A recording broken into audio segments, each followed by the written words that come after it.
Welcome to Dance to Heal.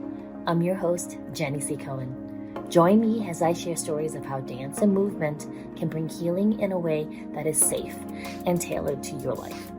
I'm a cancer survivor, mother of two, and an award-winning performer who found that movement was vital to my recovery. I created Dance to Heal Wellness and also authored the best-selling book, Outside of Recovery, Dancing My Way Back to Myself After Breast Cancer. I will bring new techniques to help you on your dance journey and healing path. Are you ready to move? Dance to Heal starts now.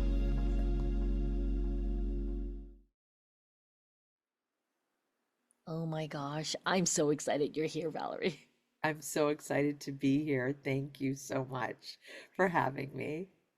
I can't believe the last time we spoke was 2 years ago. Yes, I can't either. It just doesn't feel, it feels like it was just yesterday. Yeah, yeah, and then it felt like it was just yesterday, and also a time warp because you have accomplished so much in these short 2 years. Thank you. I mean, Thank you. unbelievable, right? And so I always like to break the fourth wall. So audience members, right? You heard Valerie's introduction and you know of all her accolades, and yet at the same time, I want us to take this moment and have you share some deep thoughts by Valerie. In this day and age, why is it important for people to tell our stories? Because I think that there's a communal feeling amongst everyone when we talk about our stories and when we share, because we think that we're alone in the world and we're the only person that's feeling this way. And it's comforting to know that you're not alone. And the importance of being a storyteller is the fact that we can help inspire and empower others. Because you and I, especially, we're both cancer survivors as well, is that we want to say, hey, we did this. We didn't think we could, and we did. And we want other people to say, pull their pull them out of the tunnel into the light. And I think that's why it's so important to have our stories told, because even though we are cancer survivors, what we do in our stories, in your book and my play, The Pink Conqueror, we created art to help others. And it's not just about our cancer stories, it's a blueprint to how to live your life, right? It's about how to overcome adversity, whatever that adversity is, because we all face it. And I think it's important because it feels like more so than ever we're being disconnected, even though we're connected on social media. I feel sometimes there's a disconnect and that we lose that personal connection. Like, how many times do you call something, a customer service and nobody answers the phone? And it's like, press one for this, press two for this, press three, and press nine for repeat. And you're like, I want to talk to a human. So I think that in this age, we're losing that connection. Like, I look at people's emails and they don't have in their signature, it's just their email. No one even puts their phone number anymore, so the opportunity to call, there's nothing that's ever never ever going to substitute live human communication. So I think that is so important, because we all want to still feel connected and we all want to have that personal connection. We are moving into the digital age, Valerie. Literally, we're being Yes. told within a number of years. I could actually attend your play via glasses in a Yes. module, right? We're going into the Matrix world. Right. And It's I the think, 80s right? movies that we saw are Yeah, happening, they're like that. literally happening. They're They are literally that happening. were just a movie. Yes. Yeah, and where you and I, dare I say, and I don't want to make presumptions, right? But I'm 56 now, and Yeah. I regard myself as an elder in training. And I just came upon this. I'll look up his name again because actually saved this snippet on social media. This gentleman talking about how it's very interesting how in evolution, Mm-hmm. women are still around even after our childbearing years are over. Like when we hit menopause, our usefulness is still here. Like we haven't just been, Right. oh, you're not making babies, goodbye. Versus Right. men, once they're older and don't generate abilities to father children, they're kind of like, bye bye. You can stay around for another year or two, and then later on. However, Right. women, they discovered there was a correlation that women in our elder years, we're the education, Mm. we're the knowledge bearers. We Wow. continue the future generations because we share the knowledge Right. Right. to the upcoming generations. We're like the child care people. We're generating, sharing our perspective that because we've seen the Mm-hmm. world, Exactly. right? We know. Mm-hmm.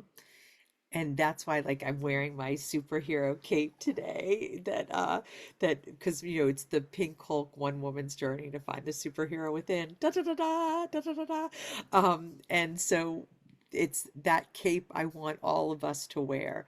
We all have a superhero inside of ourselves, so we all deserve a cape and we all are worthy of a cape.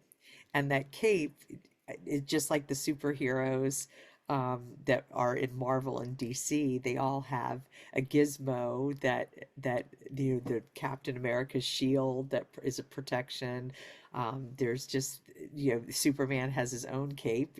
So I feel like we're the educators and that we need to educate that and that we are, even though we're entering the digital age, that there's no substitute for going to see a live theater or reading a book, having an actual paper book in your hand. And there's no substitute to going to a concert or a movie in the theater rather than seeing it digitally on streaming or a computer.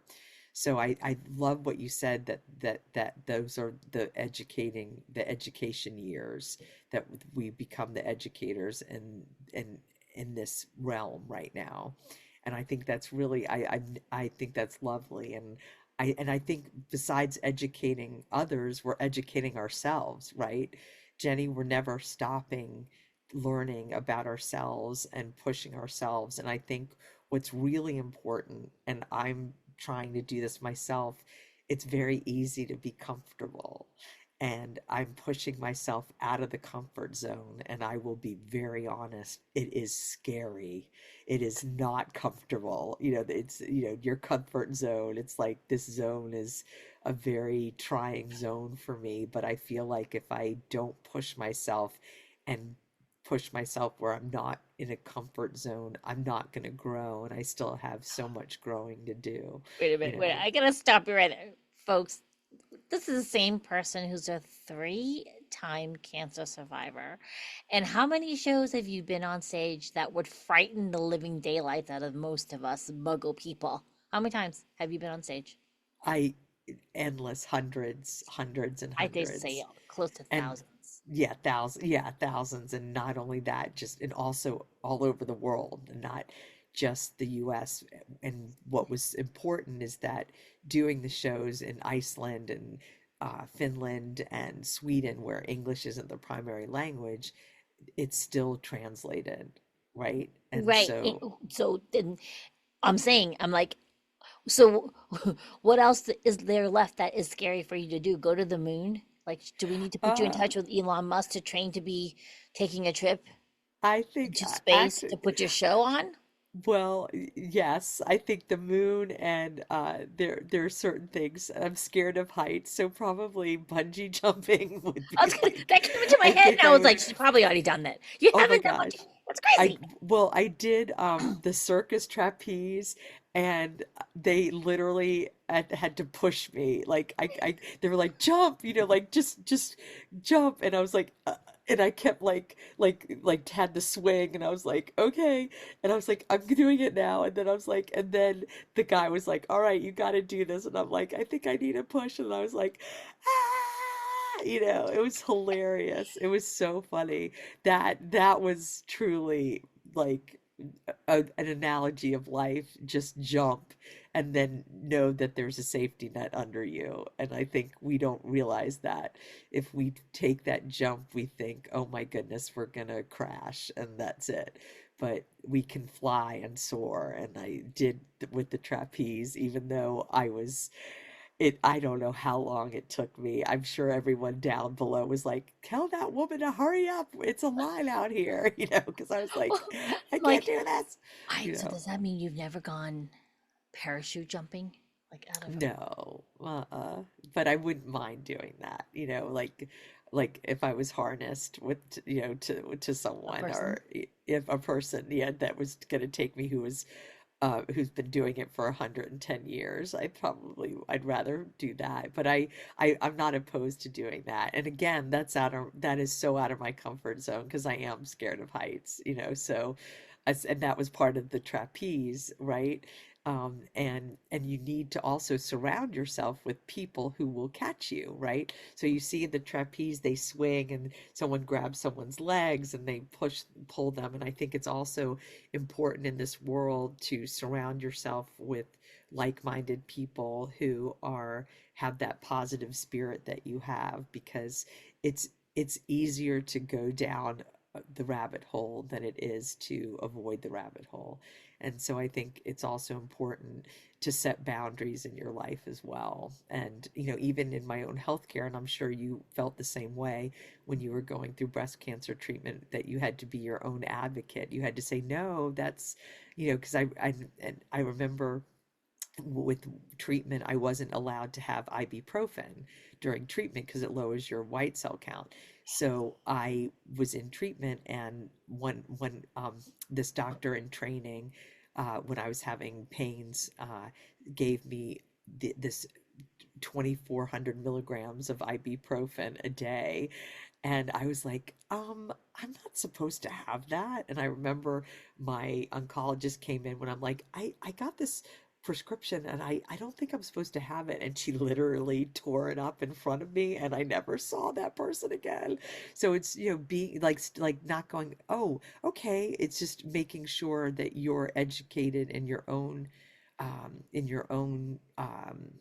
healthcare, and knowing, you know, just being aware and listening. And I think that's also really important, is that with all the instant gratification and everything, we forget to listen, we forget to write, in like we forget to read what we're actually seeing. And I think that um, it's so important to keep those communication skills because they're being substituted by the digital age. And again, there. I always say, you're taking a walk and you take a picnic. You're not going to have a digital picnic, where you're doing this with someone's on their blanket and someone's on their blanket and you're on the phone watching each other on the blankets having a picnic. I want to share that picnic, the basket, with someone. I want to share the picnic blanket with that person, because there's no substitution for uh and even recess. I remember growing up, we were always playing kickball, or we were on the jungle gym and things like that. We had a whole neighborhood where we were playing tag with the entire neighborhood, or hide and seek. And we were always outside. My father would whistle when it was time to come home for dinner when I was on the bike with my friends, and I think Mhm. that's All so those days. important. Oh my gosh, Valerie, Yeah, those days. yeah. So, audience, I want to make sure before we get too carried away in our conversations to direct you to Valerie's website. It's Thanks. pinkhulkplay.com, pinkhulkplay.com. The link Yes. will be in the description of this episode, whether you're watching us on YouTube or listening to us. I just want to be clear, you find Valerie and get on her email list, because Absolutely. we were planning on collaborations in the future, and you don't want to Yes. miss those. We Okay. don't want to miss Yeah. those. And plus she might be Yes. her play might be in your area. So you want to be on her Absolutely. playlist. And this is something not to be Absolutely. missed. What Yes. what was the impetus for you just being like, hey, you all know Was there an impetus? Maybe I need to ask that. Well, was there a defining kick in the butt that was what propelled you into saying, I've got to do this play instead of just in my head? Absolutely. What was And that? yeah, and there's two, and it's so important because the Pink Hulk, One Woman's Journey to Find the Superhero Within, how that was created, and also my second solo show, Baggage from Baghdad, Becoming My Father's Daughter, which is my new solo show. With the Pink Hulk, the precipice was the fact that I felt like I had a story to tell because I had cancer two times. Mhm, At that point, I hadn't mhm, had a third time. So it was non-Hodgkin's lymphoma stage 3 and stage 2 breast cancer. And I felt like I had a story to tell because I went through these cancers that touch both women and men. We know that men get breast cancer too. Um, but it was also the lymphoma, which was more for men and women, where breast cancer is mostly women. So I felt like the two cancers I had cover both men and women. And I felt that I wanted to inspire people, and that it's when, and then the third time the story became even more important because then I was diagnosed with stage 4 metastatic breast cancer, and I have no evidence of disease. No evidence of disease. I picked the medication that I was to be on. I was offered another medication, and I had been on the ad campaign as a in between um, gigs. I do copy editing, and I was copy editing the ad campaign for this particular drug. And I said to my oncologist when she offered this one drug for me to start, I said, I was reading a lot about this one and I'd like to try it. And I said, how do you feel about that?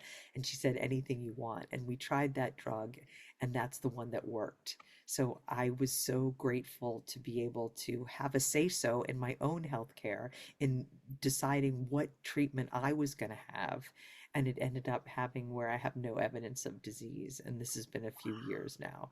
So the story with the Pink Hulk became even more important because I was diagnosed with cancer a third time the day the show was opening in Portland, Oregon. That very day, I got the diagnosis. So, Jenny, what do I do? Do I not go on? Do I just throw in the towel? Heck no. I was like, I'm not letting this stop me at all. And in fact, it empowered me to say, yeah, you want to come around again? Well, I'm going to cancer smash like the Hulk. Psh, psh. So I performed the show that night, and I kept performing the show, starting oral treatment, and it worked. And even throughout that time, told the audience, and we were talking earlier about being honest and also talking about things that aren't comfortable. And so it wasn't comfortable to say to the audience, well, I'm on medication again for this. And but I said, look, and the last line was like, the Pink Hulk exists, the Pink Hulk persists, stay tuned. And I said I was going to keep going, and I was going to keep fighting it. And then 10 days after that performance, I ended up having no evidence of disease. And I changed the story a third time to say, well, this is what happened with this drug, and how grateful and thankful that I am, and that we all can find that. And I had to find my own superhero inside myself to fight cancer a third time, thinking once was enough. Oh, okay, one time, then whoops, again. Oh, okay, we'll fight again. And third, all right, here we go again. I'm back in the boxing ring. And so I think it's really important. And then with Baggage from Baghdad, that's a story about my father fleeing Iraq in 1941 from a pogrom. And I know that you had come to the US from Taiwan, and had also had the same issues with my dad, like learning English and fitting into a new society and a new country. And I know that had its challenges for you, Jenny, as it did with my father. And he had a British accent, and he was still learning English, because at that time Iraq was part of the British Empire, a sovereignty. So they all had British passports, and that's how that helped them be evacuated. So it was in the middle of the night with German planes bombing on them, having to flee when they left Baghdad from the pogrom, and then they went to Habaniya, which was a British army base, and so then they were getting bombed on and they had to be evacuated. And so it was just to then they ended up in India having to adapt to another country, and then 7 years later, or yeah, 6 years later, they came to the US, and that was another adjustment. So this second solo show is also very important about starting over and leaving everything that you left behind to start over again. They left everything behind. They only could leave with what they could carry. And unfortunately, it's a timely story, right? Because this is happening all over. So so both of my stories are really talking about very important issues: healthcare, patient advocacy, uh, surviving a traumatic health uh, um, issue. And it doesn't matter whether, and if it's multiple sclerosis or diabetes or, HIV, it's like saying to yourself, I'll find that superhero within with anything that happens to come my way, and any kind of life-threatening illness.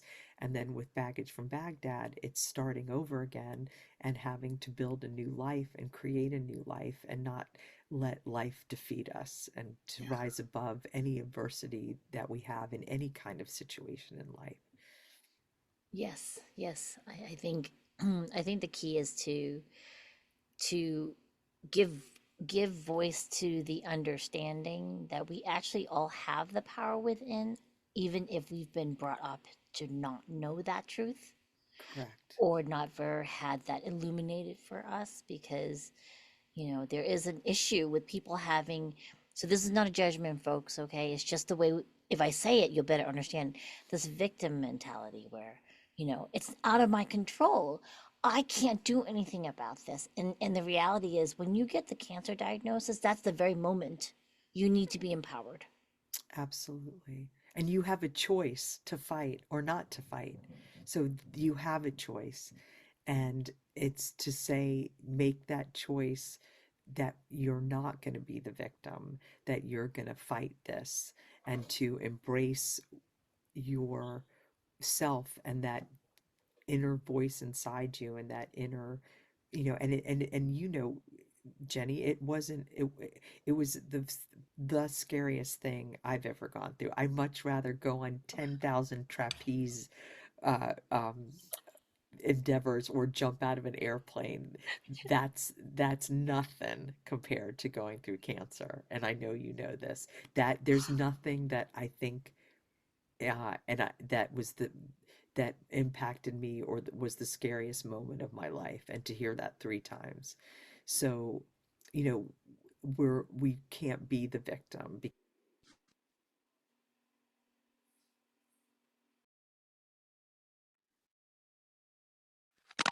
Let me let's You're back. Oh no, you're out. hear me okay? Yes. Oh, you're fuzzy. That's so. I think it's very ironic that it cut out because it was like the dark forces didn't want us to explain this thought. Exactly. You know, and so you can hear me now. Okay, great. So I think you're right. I'm like, and then we overcame the dark forces and we can hear each other again. So there we go. We weren't victims of technology. We I weren't know. victims of bad of a bad microphone glitch. So yes, we overpowered the dark forces. So I think that that was such a great lesson to learn about resiliency, and that you have to have that resiliency. And not only that, Jenny, is to surround yourself with those people who will support you in that journey: your friends, your families, your doctors, your children, your Hmm. cousins, your uncles, your aunts, like, to also, because you can't do this alone, and part of overcoming this is to, I call it, get your superhero squad, you know, Yes, get your right? superhero squad, and I noticed, well, first I got to go back to what you were saying about how very little scares you once you've gone through cancer treatment. And it's absolute truth. I was doing a personal development course and they had us on rope courses, the Wow. ones where you have to step on a loop and you're a couple hundred feet up in the air. And Wow. so you are harnessed in. However, I remember trying to do these. So they would have steps you had to take, but they were just loops of rope. So you have to step from Wow. rope to rope, and there's nothing underneath. There's no nets, Wow. and but you're harnessed. So if you fall, you're caught. And then these really, Right. really cute giant 6 foot men would come and help you.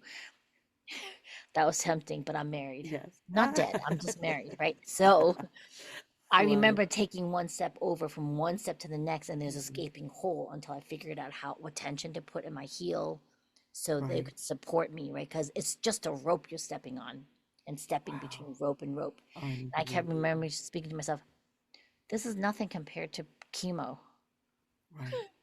And then there Right. was another part where we were literally, it was a single rope walkway with railings on both sides you could hold on to, and you had to do this type of step across a Wow. ravine. Jenny. So now we're thousands of feet in the air from one end to the next. And I remember Wow. kind of stepping, kind of doing like this kind of duck walk, crisscrossing, Right. Right. and Right. thinking to myself, this is nothing compared to cancer. Like, please. I was harnessed in. Exactly. I was like, please. Yes, it's kind of it's scary in a thrilling way, kind of like when you're on a Yes. roller coaster. Yes. I enjoyed that, and because that was a way to bring your personal heightened level awareness to a higher level to reset belief systems. That's what this personal development thing was. And Right. I kept thinking to Right. myself, I think I should have done it during chemo because Yeah. that's really Exactly. scary. But I had You're chemo right. brain and chemo rages, so it didn't really work as well, right? Oh. And so there's that. And then to go back to the other point you were making about we are in we're in a point in history where there's not a shift. There's a shift towards understanding that Yes. you bring what you allow. Exactly. You bring what you allow. So for me, I used to surround myself in communities where I would be taken for granted, Valerie, Wow. because Wow. that's what I thought I deserved. Wow. You know, and I Interesting. am Yeah. I am a very helpful person, and yet I grew up serving for safety, not because I really wanted to, Right. Right. right? And a That's lot of so women are taught interesting. that, aren't we, Valerie? Absolutely. That's your Absolutely. place. Mm-hmm. That's what's expected of you. That's your role. That's your role. Otherwise, you have Absolutely. no business being here. Exactly. And then and what you do, and I loved, when I knew that you had said that dance lights up every part of you, that it engages every part of you. So you're such an amazing healer for all of us, and how you inspire all of us, and taking that art to the next level, that it's not, it is essential. It is healing. It will help you. I wish I knew you when I was going through cancer, because I know that that's something that, but I can still do, because we're all still healing and dancing to heal, dance to heal. And I love the way your title is Outside in Recovery, Dancing My Way Back to Myself After Breast Cancer.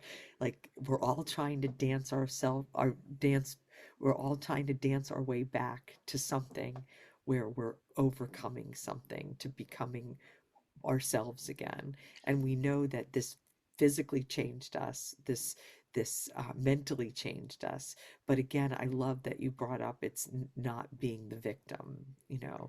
And I think that with my show, I also have talkbacks after every show to engage the audience, and we talk about self-care and coping mechanisms that have nothing to do with cancer. It's having to do with how to survive day to day, and its coping mechanisms of life, and journaling, and making art, and meditation, and exercise, and dance, and all that we can do to help improve our lives. And then, of course, there's also the aspect too about overcoming financial insecurities from having the co-pays and out of pockets, and insurance claims and things like that, and that's a whole nother realm that we talk about. But it's about self-care and being your best advocate in anything that you do. I had friends say that when they saw the show, they said, your message is about living life on your terms, and I'm quitting my job and starting my own business because I see that I can do this. And there was someone who was in not a happy marriage, and he said, why do I need to stick into this marriage and be unhappy? I can live my life and I don't have to be unhappy. And I realized how unhappy I was watching your show, because you celebrate your life and there's joy in your life. And he said, I'm not feeling the joy, and you're inspiring me to find my joy. So I think it's really important to, when circling back to the first thing that you said about being storytellers and why we do this, and what the impact this is having, and and that's why it's I've been doing this show for so many years, and it's still like doing it for the first time. I still feel like I love doing it. I feel like every time I do it, it's the first time I've ever done it. And the people that I've met in all over the US and over 60 venues, and it'll be coming up 20, almost 30 different cities. And so it's just it's helped me. It helped me get over, help me in my being diagnosed with cancer a third time. I had to do my show, and my show reminded me, you did this two times before, you can do this again, right? So it helped my own show, where I wanted to help others, actually helped me go, it's a constant reminder. And I'm not going to sugarcoat cancer. What we know, it wasn't a fun experience, and life sometimes gives you hard knocks. It's not like, oh, life is great every day, I have a smile on my face, haha. It's not that always either. So that's also important, that there's this expectation that we have to be perfect.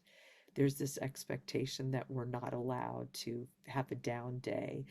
Even if we have a cold, we're not allowed to have a cold for more than a day. We have to Yeah. get back to what we're doing. We're not allowed to be unhealthy. We're not allowed to be, have a sniffle or the flu.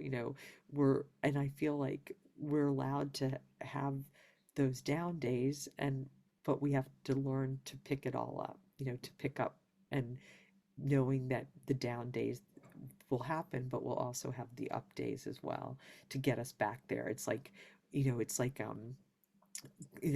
when we're climbing a mountain, sometimes we slip a little bit, but as long as we know how to crawl our way back up, or those ropes that you were talking about, we have to walk through the ropes. We know that we have that harness, and we know that don't be afraid to fall. Be afraid to not get up Yeah. if you fall. Yeah. That's what, right? Don't be afraid to fall. Be afraid that you're gonna not get up. That's the message, because you Yeah. know yeah. Yeah. I mean, for me, I've come to this epiphany, I would say, in the last 6 months, Mhm. of starting to really come back into my body. I mean, very few people know that during the release of my book in January 23, the Yes. October before, my husband had gotten into a terrible biking accident where Oh no. yeah, he was biking, and it was just a near miss with a natural car, and he ended up with 11 broken back ribs and a shattered Wow. bone in his shoulder. Oh my And goodness, he's I'm still so he's still sorry. going through treatment. And at the same Wow. time, my So book was sorry. released in January, and that October was his accident. And then I actually went through um, a massive elective surgery in December. So I was trying to Wow. finish this book during this time. Right. And so I was technically about 8 years out of being cancer free, declared by Hmm. the doctors, and still, Right. you know, January of this year was when I was officially cancer free, and then this Wow. coming January will be about 11 years when I'm kind of done. And Oh my wow. point in bringing that up is it still took me this long to come to this epiphany. You know how they always say, "Oh, fill your own well before you fill other people," and then had I had transitioned into a well, because people talk about this on social media. Right. Oh, you don't want to fill people from your well. You want to fill them from the overflow, right? Don't Right. just take out of your well. Fill Right. yourself until you have this overflow to give. And then I Right. had this realization. I was like, wait a minute. My well has a cracked bottom. Yes. So Oh, I didn't even wow. realize the bottom was cracked. And so it's been Wow. shoring up the bottom of the well in my Wow. healing. I And then I love had that another analogy. epiphany, Valerie, over the last Tell 6 me. months. I don't really have a well. I don't think any of us does. Our energy and our love containers, it's Yes. actually more a glass container. Right. And Ah. when we don't resolve the cracks in our container throughout, Mhm. not just the bottom, Right. when we don't resolve that, it doesn't really matter where you fill it to, it's just leaking Hmm. out the sides, the bottoms. So Mm. now, once I hit that realization, I went, oh, so I really need to go Wow. back to even beliefs Wow. that were given to me as a child Hmm. and really clear those beliefs away. Yeah. And in doing so, I'm now fortifying this glass container of energy. So my bottom and my sides are Hmm. solid, they're Wow. glazed, they're Yeah. fired. And now, as I Wow. fill, right, Hmm. they're not Hmm. going to break under pressure. So then, when Hmm. I actually fill and then give out of the overflow, Hmm. right, it's pure. It's not serving for safety, like I told you earlier. Right. I Right. rarely say yes to things now without checking in with my body first. Exactly. And making sure that it won't cause the cracks, Yeah. And Yeah, it took a long keeping time. it. I'm 56, Yeah. so I discovered this when I was 56, folks. Wow. Right? This Yeah. journey of Yeah. right? Because I think, Self-discovery. yeah, and I wasn't even sure until now when I think back over the piling up traumatic events in my life that started with my birth, for goodness sake, because I was a girl. And I had the Right. Right. audacity to be born a girl. I had that too. How dare you? Yes. Like we had a Yes. choice, you know? Exactly. I mean, our Right. souls elected to come into this existence, but we didn't say what sex we were. It's our Right. dad's Right. DNA. Hello, dad. Yet, Exactly. right? And yet it was like something that was we were penalized for. And I think I just to bring it back to Hmm. your message of empowerment and Yes. Pink Hulk and Baggage from Baghdad. I Yeah. love your shows, and I'm going to encourage you an audience. Thank Please go to you. pinkhulkplay.com. Get Yes. on Valerie's Thank you. playlist, okay? And then Thank you. keep an eye out because I may need to convince Valerie and I to do some collaboration I would projects in the love that. future. You know, And we'll and have to and have I you come love back. I would love that. And I love that. Thank you for sharing that about what you learned about the cracks, like what revelation and epiphanies you had. And I thank you for that. And it's such an honor to be on here. I can't begin to tell you. And the website also has Baggage from Baghdad on there, with upcoming performances and everything like that. And Jenny, you're such an inspiration, and I can't thank you enough. Yeah. Oh, thank you. Thank you. I can't wait to squeeze you. We're going to figure out a way to get together I and would love you'll have that. to come back, okay? Because I I think we just will. only touched the topic, the very We tip of did. the iceberg between us and Yes. I think we need to have more conversations about this. I would love that. Yes. Okay, great. Yes, yes. I'll Right dance my on. way back to you. And I'll dance Yeah. my way to you. To you. Yes. Yeah, that Collaboration sounds show. great. Wait a minute. Hold it. Okay, Exactly. let's end Thank you, this Jenny. interview. Yeah. Thank you. All right, audience members, thank you so much for joining us. We'll see you next time. Bye-bye. Bye. Thanks for listening to Dance to Heal with Jenny C. Cohen.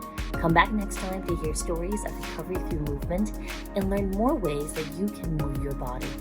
To work with me and continue your journey, visit OutsideInRecovery.com.